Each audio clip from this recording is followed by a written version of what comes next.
দেখুন বন্ধুরা, আজকে আমি নিয়ে এসেছি টক ঝাল মিষ্টি আমের আচারের রেসিপি। এই আচারটা কিন্তু দারুণ খেতে হয়। আর এটা পরোটা রুটি যেভাবে খেতে পারেন, আর 1 মাস রেখেও খেতে পারেন। তো দেখুন, এর জন্য আমি নিয়ে নিয়েছি একটা কড়াই গরম করে নিয়েছি। এর মধ্যে দিয়ে দিব আমি ধনে, জিরে, মৌরি আর শুকনো লঙ্কা। এগুলো একটু ভেজে নেব। একটু ভাজা ভাজা হয়ে গেলে এগুলোকে আমি ঠান্ডা করে নেব। ঠান্ডা করে মিক্সিতে গুঁড়ো করে নেব। তারপর আমি এখন আবার একটা কড়াইয়ে তেল গরম করে নিয়েছি। এখন এর মধ্যে দিয়ে দিব 5 ফোড়ন আর কেটে রাখা আমগুলো। তারপর আমগুলো আমার পুরো দেওয়া হয়ে গেছে। এখন এর মধ্যে দিয়ে দিব নুন, হলুদ আর লঙ্কা গুঁড়ো। এখন আমি এই আমগুলো ভালোভাবে মিশিয়ে নেব। মিশিয়ে একটু নাড়াচাড়া করে ঢাকা দিয়ে দেবো। ঢাকা দিয়ে দিলে একটু ভালোভাবে সিদ্ধ হয়ে যায়।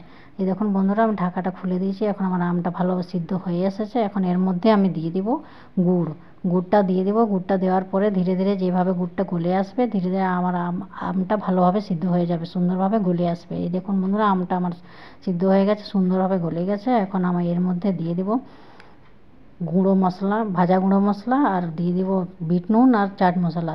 এইভাবে আমার আমের আচারটা এখন পুরোপুরি রেডি হয়ে গেছে। তো দেখুন বন্ধুরা, এইভাবে আপনারাও বানাবেন। যদি আপনাদের ভিডিওটা একটুও ভালো লেগে থাকে তো প্লিজ লাইক করবেন, কমেন্ট করবেন, আমার পেজটাকে ফলো করবেন, আর আমার ইউটিউব চ্যানেলটাকেও সাবস্ক্রাইব করবেন পুরোপুরি ভিডিওটা দেখার জন্য। ধন্যবাদ।